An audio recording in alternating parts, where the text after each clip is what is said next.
Okay ji, let's start. हमारे पास exercise 21-3 जो leasing के हवाले से है। Lessee entries capital lease with executive cost and unguaranteed residual value, ये टाइटल है इसका। Assume that on January 1st, 2014, Kimberly-Clark Corporation signed a 10 years non-cancelable lease agreement to lease a storage building from Sheffield Storage Company. The following information pertains to this lease agreement. Number one, the agreement requires equal rental payments of 72,000 beginning on January 1st, 2014. तो यहाँ से जैसे आप information को देखे पढ़ते जाएं तो स्कैन करते जाएं कि यहाँ पे जो फाइनेंशियल इंफॉर्मेशन है वो क्या है। अगर 72,000 है, ये हमारी एनुअल लीज रेंटल है, number one. Number two, beginning on January 1st, यानी हर साल के बिगिनिंग में है, तो एनुअटी ड्यू होगा यहाँ पे। ये आप थोड़ा सा अपने पास नोट डाउन करते जाएं चीज़ों को, ऑन एनुअटी ड्यू। उसके बाद the fair value of the building on January 1st is 4,40,000, यानी एट द सेम डेट जो है हमारे पास, अगर वो हम मार्केट से परचेज करते हैं तो उसकी फेयर वैल्यू 440,000 है। The building has an estimated economic life of 12 years with an unguaranteed residual value of 10,000. Kimberly-Clark depreciates similar building on the straight line method. The lease is non-renewable. At the termination of the lease, the building reverts to the lessor. Kimberly-Clark's incremental borrowing rate is 12% per year.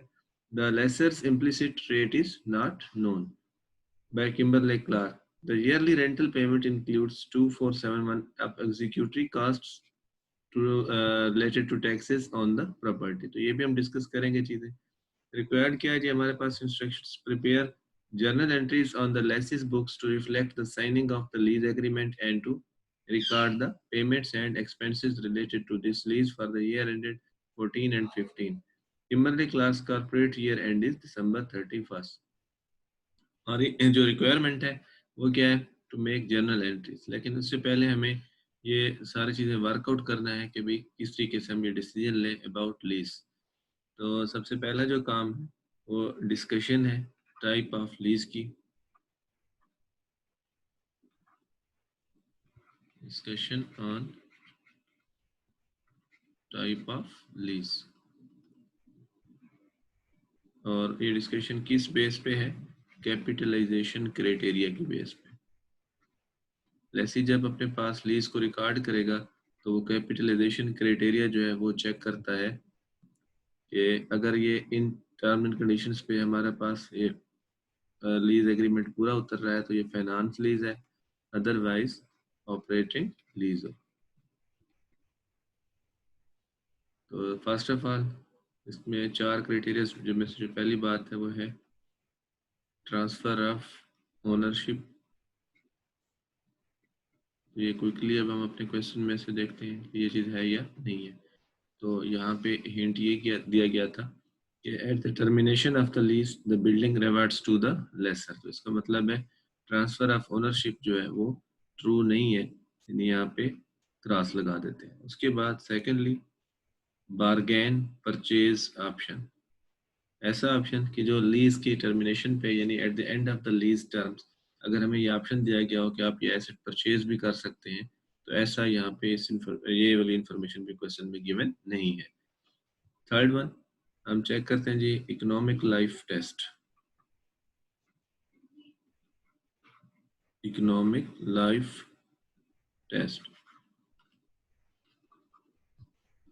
तो उसमें ये होता है कि अगर तो lease terms, अगर जो लीज टर्म्स है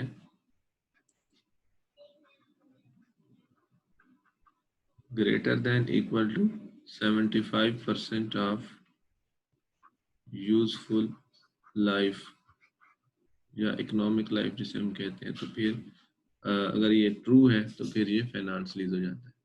तो देखते हैं जी हमारे पास first of all Kimberly Clark corporation signs a 10 years non cancellable lease agreement. तो लीज टर्म जो है वो 10 years है।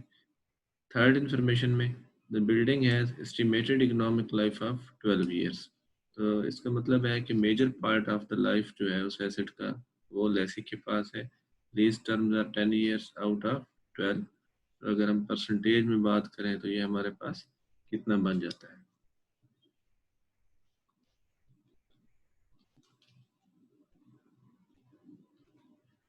ऑलमोस्ट 83%। ठीक है, तो ये होल्ड ट्रू है। तो उसके बाद चौथा क्राइटेरिया क्या होता है, present value of minimum lease payments वाला, यानी उसको हम कहते हैं recovery of investment test. Recovery of investment test. अभी हम इसके ऊपर बात नहीं कर रहे क्योंकि हमारा डिसीजन जो है ना वो यहाँ पे हो चुका हुआ है कि ये टाइप ऑफ लीज कौन सी है, फाइनेंस लीज। हम यहाँ पे थोड़ा सा इसको नरेट कर देंगे कि ये अब क्वेश्चन में उन्होंने हमसे पूछा नहीं है, लेकिन ये अगर हम करेंगे तो तभी हम इसको अकाउंट फॉर करेंगे, क्योंकि टाइप ऑफ लीज इंपॉर्टेंट है उसको डिस्कस करना। तो यहाँ पे हम लिख लेते हैं जी, this type of lease is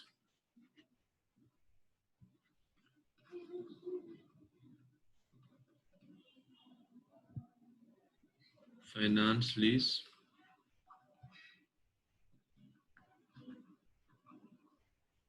based on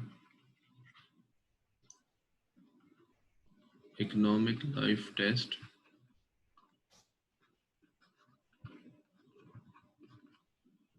which suggests that major part of asset's life is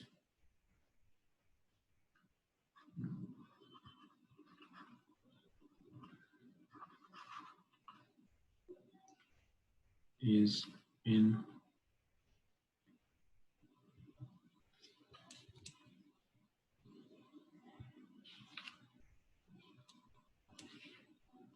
utilization of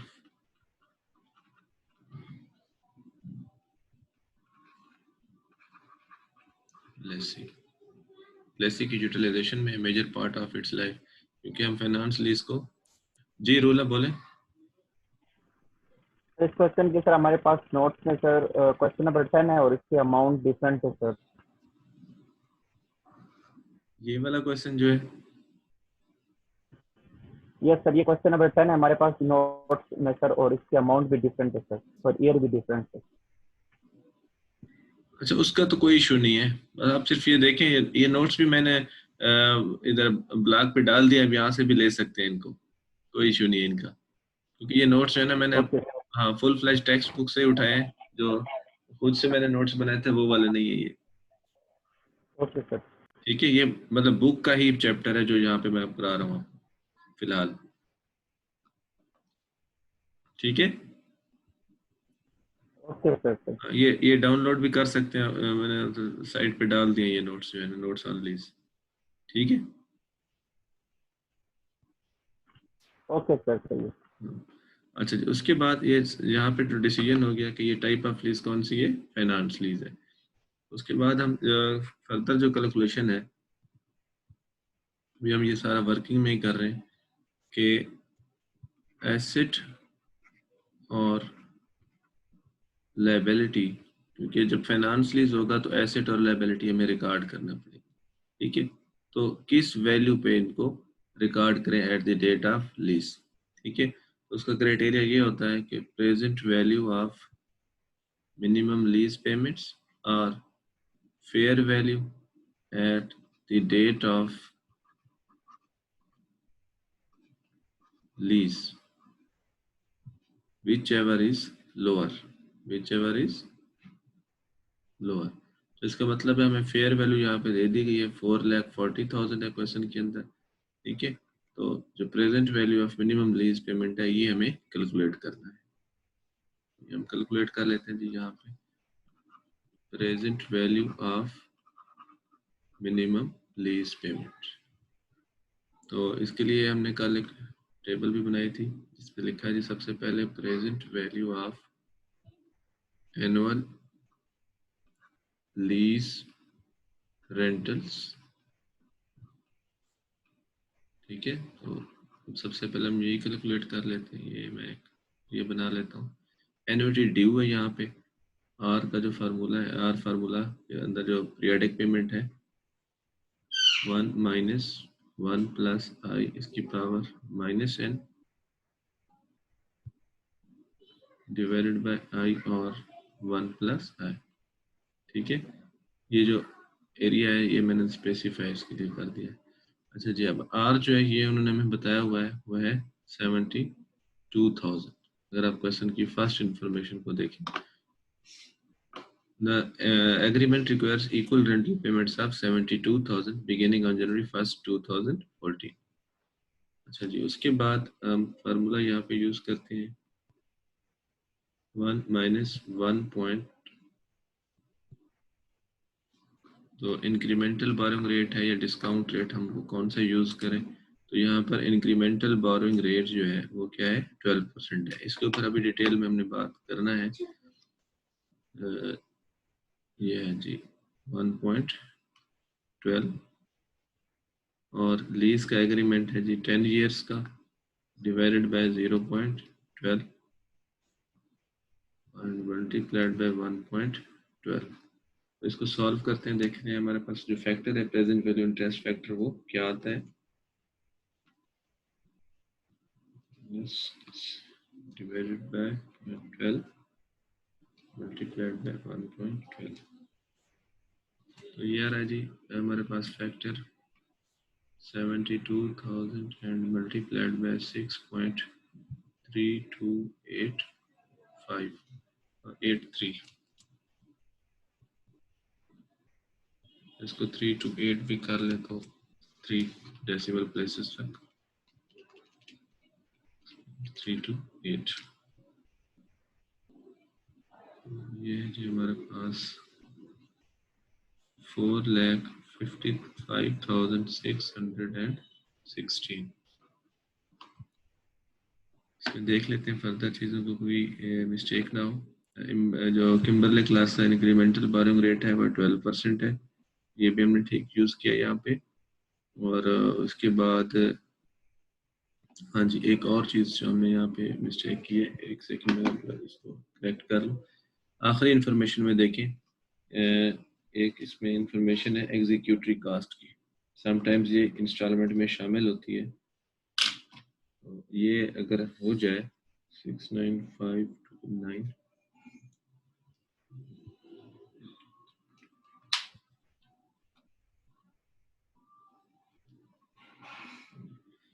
तो इस चीज़ का आपने ख्याल करना है। ये इम्पोर्टेंट बात मैं आपको बताने लगा हूँ, ये स्पेसिफिकली ख्याल करना है। ये एक आखिरी इंफॉर्मेशन में लिखा हुआ था, yearly annual rental payment includes 2471 executory cost. ठीक है, तो सबसे पहले तो आप ये देखो कि एग्जीक्यूटरी कास्ट होती क्या है, मैं डिटेल में इसकी बात करता हूँ। यहाँ पे एग्जीक्यूटरी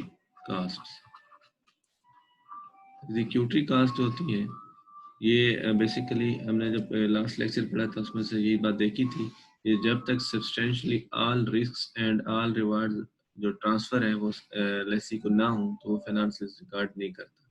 अगर almost all risks and all reward transfer हो जाए लेसी को तो उसको फाइनेंशियल रिकॉर्ड करता है। तो this is one of the risk जो है वो क्या था कि ये लेसी की जिम्मेदारी होगी कि वो एसेट की रिपेयर, मेंटेनेंस और टैक्सेस हैं, यानी प्रॉपर्टी टैक्सेस एटसेट्रा, ये और इंश्योरेंस वगैरह, ये इस लेसी के जिम्मे होगा। ठीक है, तो ये इम्पोर्टेंट बात। अब लेसी के जिम्मे होगा का मतलब क्या है कि इनके ये लुक आफ्टर जो है वो लेसी करेगा और उसकी जो पेमेंट होगा, एक्सपेंस होगा, वो लेसी के हेड पे होगा। ठीक है, ये लेसी इनको बेयर करेगा। अब बेयर तो लेसी करेगा नो डाउट, यानी पेमेंट के पॉइंट ऑफ व्यू से, एक्सपेंस के पॉइंट ऑफ व्यू से तो लेसी रिस्पॉन्सिबल हो गया, लेकिन इनकी जो पेमेंट है वो किन को करेगा। इनकी जो पेमेंट है देखो, तीन अगर मैंने यहाँ चीजें लिखी हैं, repair and maintenance, taxes and insurance, तो ये तीन डिफरेंट पार्टीज हैं, थर्ड पार्टीज, यानी एक तो लेसर और लेसी उनके अलावा ही, यानी अगर लेसी ने एसेट को रिपेयर करवाया तो वो एक और पार्टी होगी, एक्सेस दिए तो वो एक और पार्टी है, इंश्योरेंस करवाई तो वो एक और पार्टी है। अब लेसी जो है, पेमेंट तो लेसी के जिम्मे है, लेकिन वो पेमेंट किस तरह से करता है, पेमेंट का पैटर्न उसका क्या है। डायरेक्ट रिस्पॉन्सिबिलिटी ले लेता है, डायरेक्ट रेस्पॉन्सिबिलिटी, यानी लेसी कहता है जी मैं इनको खुद ही पेमेंट कर दूंगा, डायरेक्ट रिस्पॉन्सिबिलिटी इसका मतलब है। या वो क्या करता है, थ्रू लेसर पे करता है, थ्रू लेसर पे करता है, यानी वो क्या करेगा, जब लेसर को एनुअल लीज रेंटल दे देगा, एनुअल लीज रेंटल दे देगा, तो उसमें साथ ही वो एग्जीक्यूटरी कास्ट का जो पोर्शन होगा वो भी उसमें अटैच होगा, जैसा कि इस क्वेश्चन में है। मैं यहाँ पे इसको हाईलाइट कर रहा हूँ, देखें। अब वहाँ पे जो है उसको लेसर को जो पेमेंट जा रही है 72,000। अब इसी के अंदर क्या है, एग्जीक्यूटरी कास्ट जो है 0.6 पे 2471 शामिल है। इसका मतलब है जो लेसी अपनी पेमेंट एज अ रेंटल दे रहा है वो 72,000 नहीं है जो लेसर की जेब में जाएंगे। लेसर की जेब में क्या जाएंगे, इनका जो डिफरेंस होगा रेंटल का, रेंटल पेमेंट ये होगी, यानी 72,000 में से माइनस 2471, तो ये आ जाए 69,529, यानी लेसी जो पेमेंट एज अ रेंटल है लेसर को, यानी वो क्या है 6925, यानी लेसर की रेवेन्यू ये है रेंटल्स के पॉइंट ऑफ व्यू से, ठीक है। तो एग्जीक्यूटिव कास्ट अब शामिल अगर हो तो हमें ये सबसे पहले यहाँ से इसको सेपरेट करना है ताकि हमें पता चले। अगर आप यहाँ पे देखें, जब हमने present value of minimum lease payment calculate की तो ये चीज़ हमने यहाँ पे शामिल की हुई है। तो हम क्या करेंगे, सबसे पहले जो सिर्फ एनुअल लीज रेंटल्स हैं हम वही यहाँ पे मेंशन करेंगे, ठीक है। तो वो हमारे पास कितना है 69,529, 69,529। तो ये बात क्लियर होगी, कोई कंफ्यूजन है इसमें? क्लियर है सर ये, डिफिकल्टी कॉट लेस करके सर बिकॉज वो कुछ पे कर रहा है हाँ जी, लेस कर। अगर अगर तो वो शामिल है इंस्टॉलमेंट में तो, ठीक है। तो अच्छा, ये अब हमारे पास जो फैक्टर आ रहा था इसको अगर हम करते हैं तो ये आ जाता है जी 4,39,979।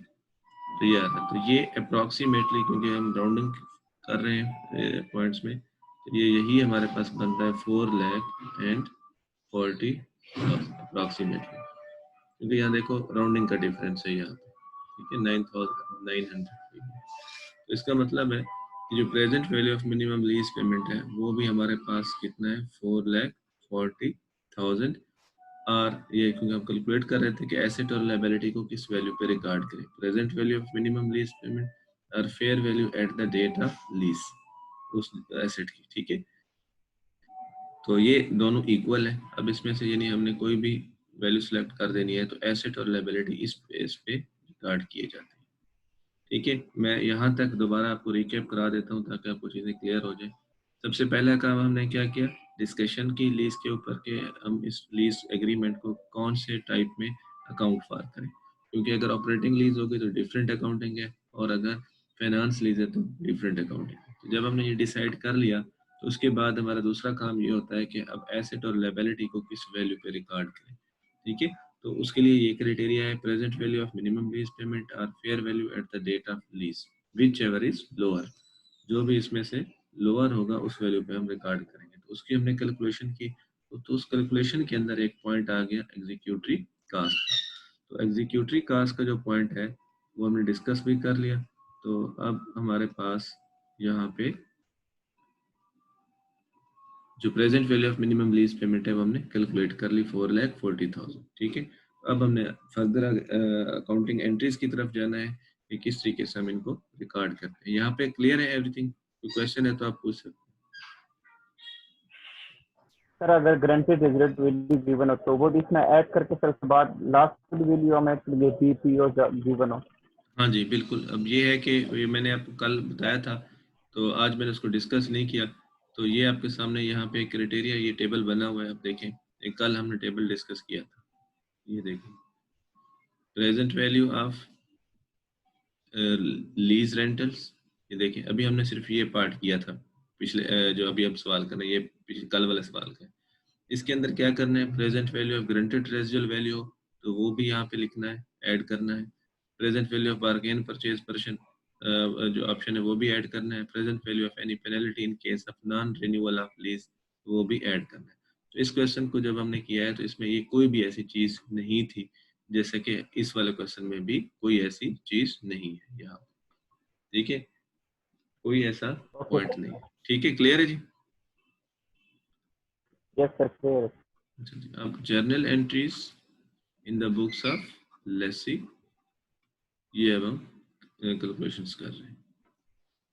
अच्छा जी, सबसे पहले अब जो लीज है जनवरी 1 2014, तो राइट ऑफ यूज बिल्डिंग, ठीक है, तो पहले हम यहाँ पे लीज्ड एसेट भी लिख सकते थे, लीज बिल्डिंग अब भी लिखने चाहें तो कोई इशू नहीं है, आप उसमें कोई गलती नहीं है, राइट ऑफ यूज ना भी लिखें तो, लेकिन नई टर्म है ताकि नई टर्मिनोलॉजी से तो कम अज कम आप अवेयर रहें, ठीक है।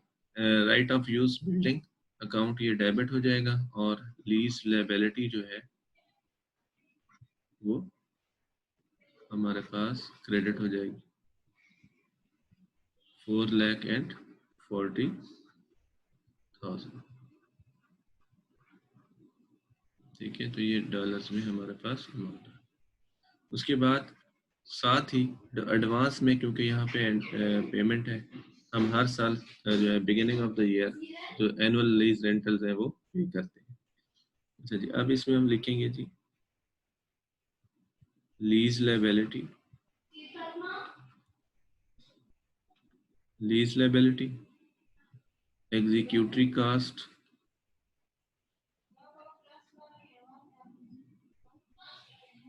और bank account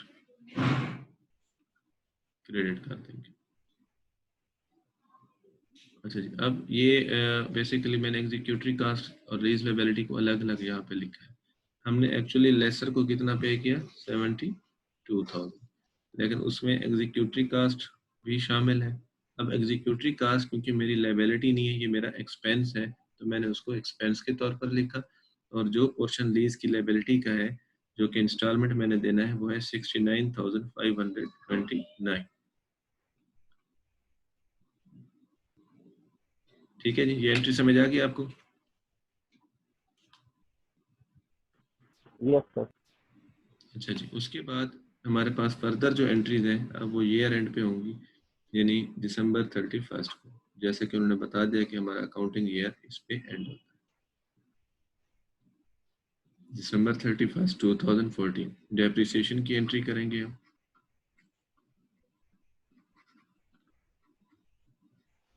depreciation expense, accumulated depreciation building,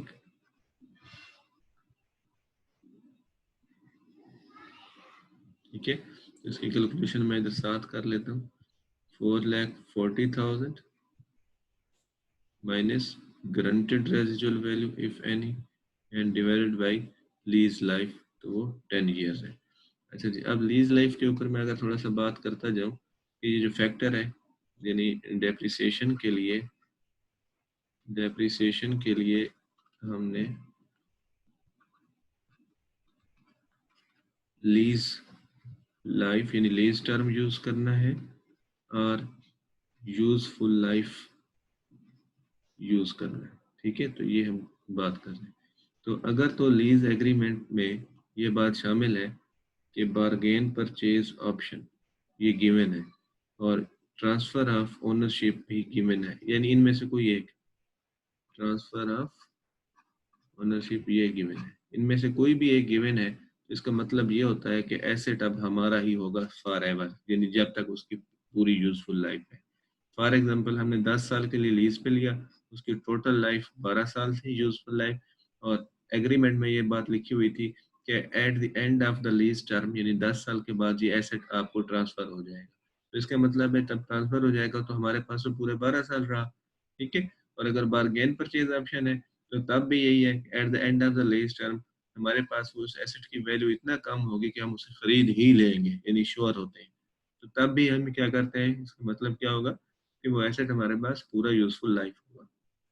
अगर ये दोनों ऑप्शन में से कोई भी एक ऑप्शन मौजूद है तो फिर यहाँ पर हम क्या करेंगे, लीज टर्म की बजाय यूजफुल लाइफ देंगे। ठीक है, ये बात क्लियर हो गई अब आपको। तो यहाँ पर क्योंकि जो है हमारे पास ना ही बारगेन परचेज ऑप्शन था, ना ही ट्रांसफर ऑफ ओनरशिप था, अब हमारे पास सेम सिर्फ यही वैल्यू रहेगी। तो ये 44,000 मेरे ख्याल में आ जाएगा उसकी एनुअल जो डेप्रिसिएशन है 44,000। ठीक है, उसके बाद अब फिर हम रिकॉर्ड करते हैं जी दिसंबर 31 को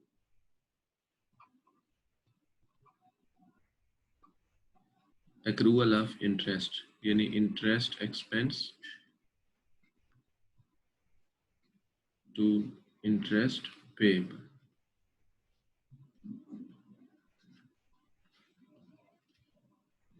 तो ये मैचिंग कंसेप्ट के थ्रू हमने लास्ट लेक्चर में भी बात की थी कि टाइम गैप होने की वजह से ये जो इंटरेस्ट होता है वो इस साल में काउंट होता है, क्योंकि हर साल हमने इंटरेस्ट जो पे करना है या इंस्टॉलमेंट जो पे करनी है जनवरी 1 में पे करनी है, तो उस वजह से तो यहाँ पे मैं एक दो एंट्रीज की और भी जगह छोड़ देता हूँ जो हमने करनी है, ताकि हमारे पास ये बात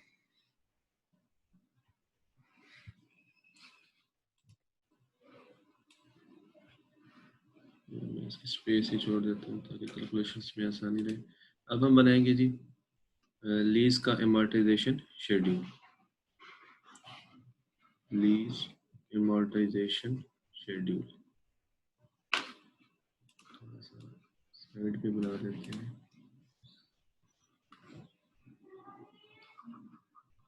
lease amortisation schedule,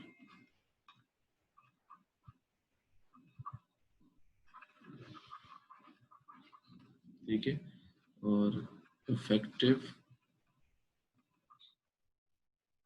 interest method, name लिख लेते हैं कंपनी का जो लेसी। चलिए अब सबसे पहले हम यहाँ पर क्या लिखेंगे, ईयर या डेट लिख लेंगे। उसके बाद annual lease rentals, annual lease rentals, ठीक है। अच्छा, अब मैं यहाँ पे आपके याद दहानी के लिए लिख रहा हूँ, इसमें से एग्जीक्यूटरी कास्ट वाली अमाउंट यहाँ से निकाल देंगे, ये ना हो कि आप 72,000 पे इसको कर दीजिए। ठीक है, तो ये एग्जीक्यूटरी कास्ट है, मैंने हिंट दे दिया। उसके बाद इंटरेस्ट है एट द रेट ऑफ 12%। फिर है reduction in lease liability, lease liability, और उसके बाद है कैरिंग वैल्यू। ठीक है, तो अब ईयर जो है या डेट जो है इस पे हम देख लेते हैं। जनवरी 1 2014 को इसकी वैल्यू है कैरिंग वैल्यू 4,40,000। साथ ही हमने इसी डेट को 1 जनवरी को अब यहाँ पे एनुअल लीज रेंटल जो पे करना है वो क्या करना है, एग्जीक्यूटिव कास्ट माइनस करके 69,529 पे कर दिया। तो इसमें कोई इंटरेस्ट शामिल नहीं है, तो सेम यही प्रिंसिपल पेमेंट हो जाएगी। ठीक है, तो 4,40,000 में से 69,529 माइनस कर देते हैं, तो ये हमारे पास वैल्यू जाती है 3,70,471। अगेन 1 जनवरी 2015 को हमने पेमेंट करना है, दैट इज 69,529। लेकिन अब इसमें इंटरेस्ट शामिल होगा, क्योंकि यहाँ पर अगर आप देखें भी सही तो ये टाइम गैप है, यानी हमने फाइनेंसेस जो है वो यूज किए हैं 2014 में, लेकिन पेमेंट हम 2015 में कर रहे हैं। तो जिस टाइम में हमने यूज किया उन फाइनेंसेस को, बेनिफिट लिया उस एसेट को यूटिलाइज करने का, तो ये इंटरेस्ट भी उसी से ही रिकॉर्ड होना चाहिए। लेकिन हम कैलकुलेशन जो है उसकी यहाँ पे कर रहे हैं कि वो कितना बनती है। ठीक है, तो ये 12% इंटरेस्ट रेट है और ये वैल्यू है, तो ये बन जाता है जी राउंड फिगर में 44457, 444 एंड 57,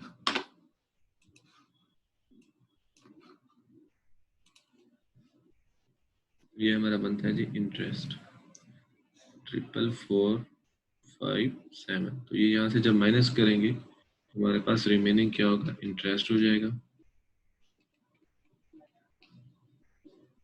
तो ये है जी रिमेनिंग रिडक्शन इन लायबिलिटी हो जाएगी, इंटरेस्ट जब हम माइनस करेंगे 25072 और इसको मैनेज करेंगे कैरिंग वैल्यू में से to arrive a new carrying value. ये बन जाता है जी 345399। उसके बाद 1 जनवरी 2016 अगेन मैंने ये पेमेंट करना है। अगेन अब इंटरेस्ट जो होगा इसके ऊपर 12% हम देखते हैं जी कितना बनता है। वो है जी 41448 41448। ये माइनस करते हैं यहाँ से 69529 माइनस इंटरेस्ट 41448। तो रिमेनिंग जो है प्रिंसिपल अमाउंट 28081 ये माइनस कर देंगे प्रीवियस कैरिंग वैल्यू से। तो जो न्यू कैरिंग वैल्यू है वो है हमारे पास 317318। अच्छा जी, इस तरीके से ये टेबल आप बना सकते हैं कितने ईयर्स के लिए, जो उसकी लीज टर्म्स है। ठीक है, कैरी ऑन करते हैं till at the end of the lease term यानी 10 ईयर्स। लेकिन हमने ये टेबल बनानी है कब तक, जब तक उन्होंने हमसे अकाउंटिंग एंट्रीज का पूछा हुआ है। उसमें थोड़ा सा चेंज करते हैं। देखिए उन्होंने हमसे पूछा हुआ है कि आप क्या करें, एंट्रीज बनाएं 14 और 15 की, लेकिन हमने टेबल बना ली 16 की भी, ताकि हमें जो फर्दर हमने अकाउंटिंग एंट्रीज करनी है उसमें हमें हेल्प आउट मिल जाए।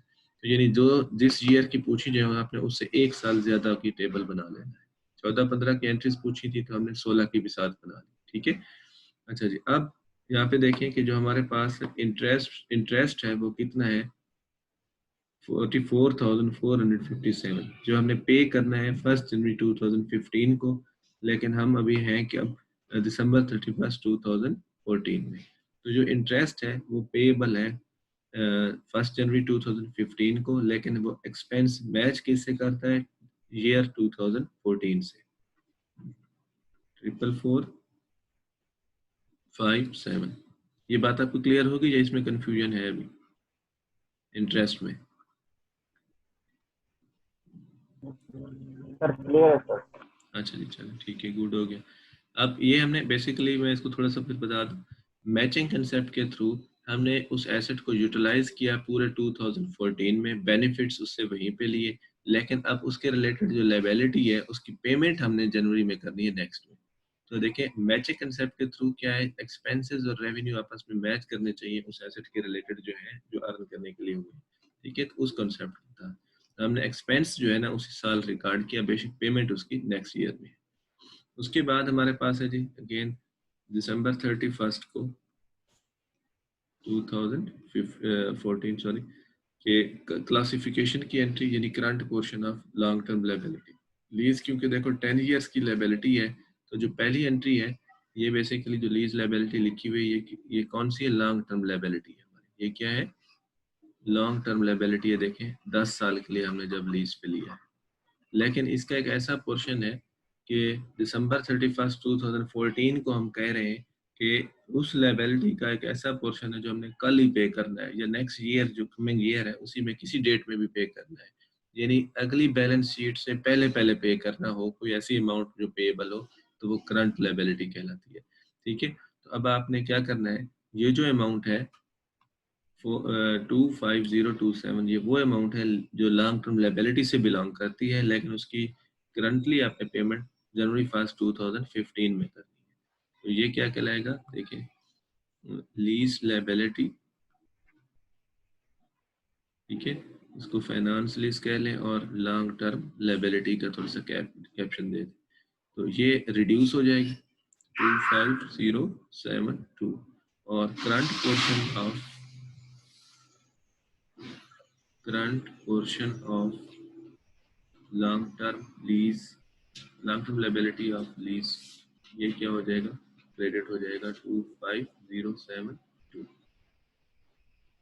उसके बाद लास्ट में एंट्री हम करेंगे क्लोजिंग एंट्री जिसे हम कहते हैं दिसंबर 31 2014। हमारे जितने भी एक्सपेंस हैं वो हम क्लोज करेंगे प्रॉफिट एंड लॉस अकाउंट को, लाइक डेप्रिसिएशन एक्सपेंस है, इंटरेस्ट एक्सपेंस है, या अदर एग्जीक्यूटरी कास्ट जो होती हैं वो।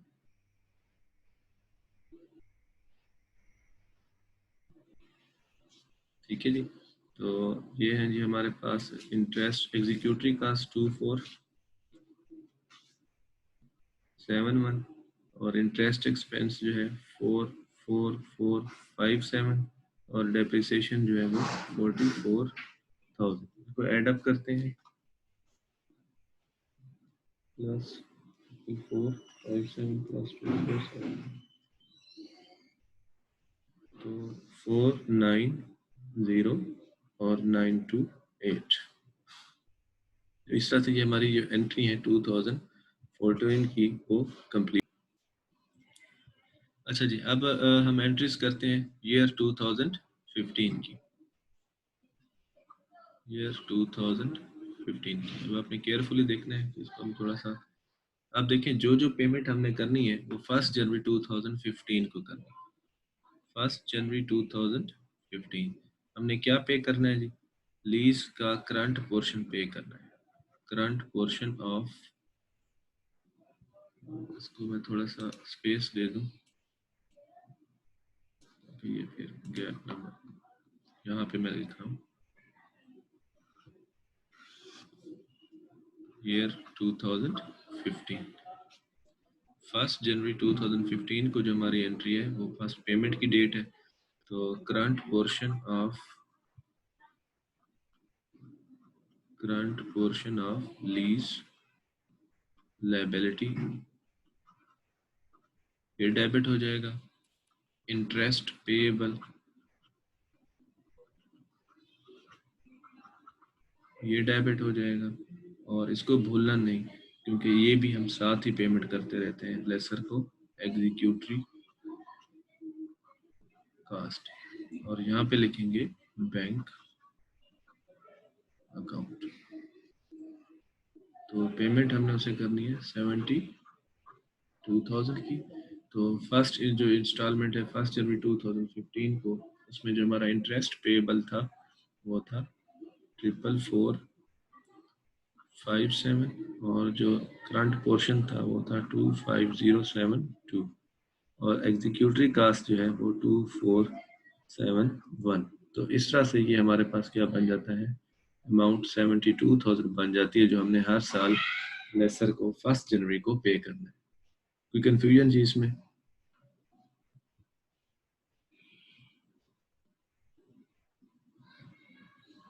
क्लियर है सर। ठीक है। अच्छा अब देखें 1 जनवरी को जब हम एंट्रीज कर लेते हैं तो देखो हमने एसेट को बार बार ना रिकॉर्ड करना है ना लायबिलिटी। तो ये एंट्री हमने यहाँ पे की थी, उसके बाद हमने ये एंट्री अब वहाँ पे भी कर ली। उसके बाद क्या है, सारी ईयर एंड एंट्रीज अगेन, यानी डेप्रिसिएशन, इंटरेस्ट एंड क्लासिफिकेशन वगैरह। तो अब हमारे पास दिसंबर 31 2015 अगेन हम डेप्रिसिएशन को रिकॉर्ड करेंगे, डेप्रिसिएशन एक्सपेंस और अकोमोलेटेड डेप्रिसिएशन, जो कि एसेट का नाम हम लिख देंगे बिल्डिंग। तो ये हमने पहले कैलकुलेट किया हुआ है, वही 4,40,000 क्योंकि स्ट्रेट लाइन मेथड है तो ये वही वैल्यूज आ जाएंगे 44,000 एंड 44,000। उसके बाद सेम इसी डेट को इंटरेस्ट की एंट्री हम रिकॉर्ड करेंगे।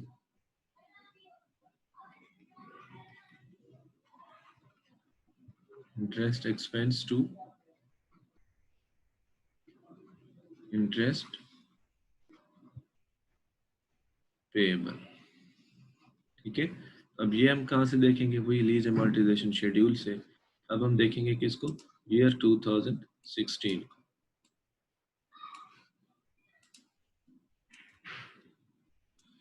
अच्छा जी, ईयर 2016 में जब हम देखते हैं तो यहाँ पर आप देखें हमने जो पेमेंट करनी है वो क्या करनी है, 1 जनवरी 2016 को टोटल 69,529। इसमें इंटरेस्ट कितना शामिल है, 41,448 और 2,8081। अब हमारा जो ईयर है करंट ईयर वो दिसंबर 31 2015 की डेट है और ईयर 2015। तो इंटरेस्ट जो बनता है वो बनता 2015 का है, लेकिन हमने उसकी पेमेंट 2016 में करनी है। 41448 41448 ये हमारे पास क्या बन गया जी, उसका जो है इंटरेस्ट पेएबल, उसको हमने रिकॉर्ड कर दिया यहाँ से, ये वाली एंट्री हमने ये अमाउंट उठा ली। ठीक है, पेमेंट 16 में है, लेकिन ये बिलोंग किससे करता है, 15 से। उसके बाद है करंट पोर्शन, जो कि lease liability, long term liability का है, इसको भी रिकॉर्ड करेंगे अब। दिसंबर 31 15 यहाँ पे लिख लेंगे लीज लायबिलिटी, लीज लायबिलिटी, ठीक है, जो कि फाइनेंस लीज है, और लॉन्ग टर्म लायबिलिटी कैप्शन उसके साथ। तो इसकी जो अमाउंट है वो है 28081, 28081, और करंट पोर्शन क्रेडिट हो जाएगा, current portion of this liability 28081। उसके बाद क्लोजिंग एंट्री हम कर लेते हैं। तो profit and loss account, interest expense, depreciation expense and executory cost. तो ये है 2471, डेप्रिसिएशन है 44,000, और इंटरेस्ट एक्सपेंस 41448। ऐड करते हैं इनको,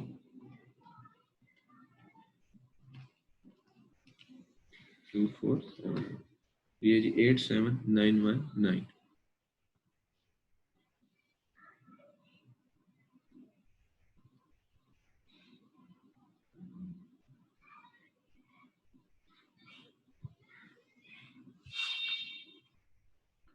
अच्छा, इसमें भी गलती है कैलकुलेशन में, जरा ये देखिएगा, ये वो एंट्री कर लें, फिर उसको देखते हैं। ये अमाउंट इतना ज़्यादा नहीं है।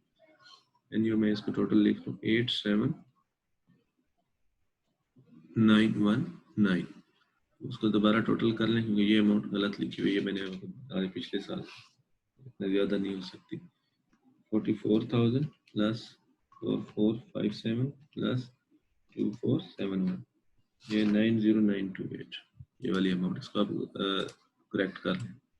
जो पिछले साल की क्लोजिंग एंट्री है उसको करेक्ट कर लें। 90928, ठीक है जी, ये करेक्ट कर लिया आपने ये एंट्री। यस सर, करेक्ट ही लिखी थी पहले। अच्छा चलो ठीक है, ओके, अच्छा हो गया, मुझे भी बताते ना यार। अच्छा जी, अब यहाँ तक जो है हमारा क्वेश्चन वैसे कंप्लीट हो गया रिक्वायरमेंट के हिसाब से।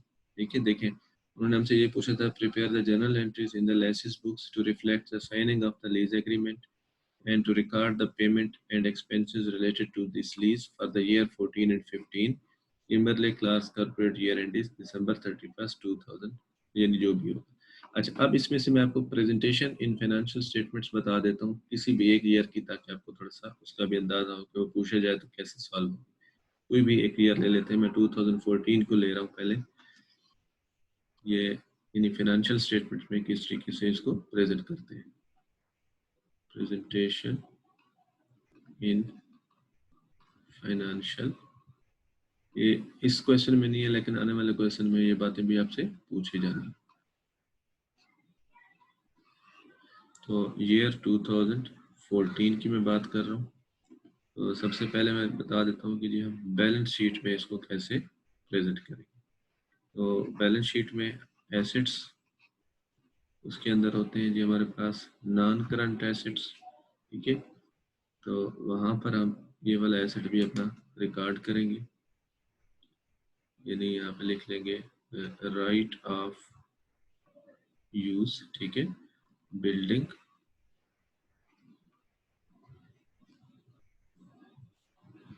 4,40,000 माइनस उसकी जो अकोमोलेटेड डेप्रिसिएशन थी उस ईयर की, वो थी 44,000। तो ये रिकॉर्ड हो जाएगा एट इट्स कैरिंग वैल्यू, यानी हमने एसेट को किस वैल्यू पे रिकॉर्ड करना है, कैरिंग वैल्यू पे। तो ये है हमारे पास 396,000। अच्छा, अब इसमें स्टैंडर्ड ने गाइडलाइंस अपनी तरफ से दी हुई है कि आप कास्ट मॉडल यूज करते हैं या रीवैल्यूएशन मॉडल यूज करते हैं। ठीक है, क्योंकि अकाउंटिंग स्टैंडर्ड्स की तो अपनी गाइडलाइंस है। ठीक है, तो अभी हम एज्यूम यही कर रहे हैं, हम कोई कोई रीवैल्यूएशन मॉडल यूज नहीं करते, बल्कि जो जिस कास्ट पे हमने उसे रिकॉर्ड किया था उसी पे ही हम बात करते आ रहे हैं। अच्छा, एक बात तो ये हो गई। अच्छा, इसको सिंगल अंडरलाइन आपने कर लेना। उसके बाद हम आ जाते हैं लायबिलिटीज के पोर्शन में। ये कोई बैलेंस शीट सीक्वेंस में नहीं है, जस्ट एक्सट्रैक्ट है कि किस तरीके से हमने बैलेंस शीट में इनको शो ऑफ करना है। लायबिलिटीज में तो यहाँ पर लायबिलिटीज जो होंगी नॉन करंट लायबिलिटी। ठीक है, नॉन करंट लायबिलिटी, तो इसमें हम लिखेंगे जी lease liability,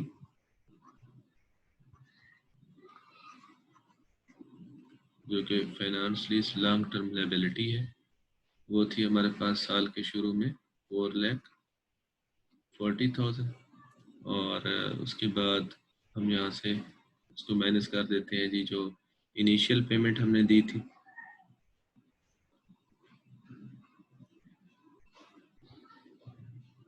payment on January 1st 2014, 69,569, 529, ये हमने एक तो माइनस कर दिया, ये पे कर दिया। उसके बाद हमने ये, अब ये जो पहली पेमेंट हमने की है ना, ये अब हर दफ़ा नहीं हो, ये तो पहला साल है इसलिए ये लिखी है हमने, तो इस पर ख्याल रखना। असल में जो बात मैं समझाना चाह रहा हूँ वो क्या है, जब नॉन करंट लायबिलिटी है, इसमें से माइनस हमने करना है जो करंट पोर्शन है इसका। ये पेयर जो है ना हर दफा current portion of lease liability. देखिए, इसी लॉन्ग टर्म लीज लायबिलिटी को अगर हम 2014 को रिव्यू करें, तो एक हमने देखे यहाँ पे पेमेंट कर दी थी 69529। दूसरा हमने क्या पेमेंट की, जो ट्रांसफर किया lease liability, finance lease long term liability को डेबिट किया, यानी कम किया, और उसको कहाँ डाला, करंट पोर्शन में। तो इसका मतलब लीज लायबिलिटी जो लॉन्ग टर्म लायबिलिटी है वो कम हो गई, 25072, 25072, ये जहाँ से माइनस करेंगे तो हमारा लॉन्ग टर्म लायबिलिटी का जो पोर्शन होगा, जो अमाउंट होगी, वो रिमेनिंग यहाँ पे रह जाएगी। तो ये बन जाते हैं जी 345,399, सिंगल अंडरलाइन करेंगे इसको। फिर हम यहाँ हेडिंग देंगे करंट लायबिलिटी।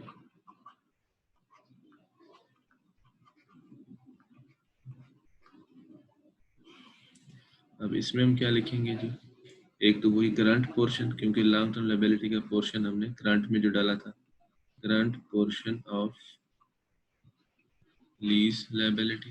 और दूसरा एक्रूवल ऑफ इंटरेस्ट, जो हमने इंटरेस्ट पेएबल लिखा था, क्योंकि पेमेंट तो 1 जनवरी को होना था, तो दिसंबर 31 में वो पेएबल था। तो यहाँ पर तो ये वैल्यू आ जाएगी जी करंट पोर्शन में 25072, यानी हमने यहाँ से मैनेज करके यहाँ पे लिखा। और बाकी इंटरेस्ट पेएबल था 44457, आई थिंक वैल्यू थी 44457, तो ये करंट लायबिलिटी में वैल्यूज आ जाएगी।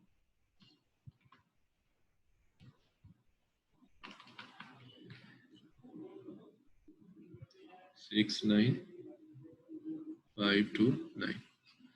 इस तरीके से हमने बैलेंस शीट में लीज की ट्रांजैक्शन को डिस्क्लोज करना है।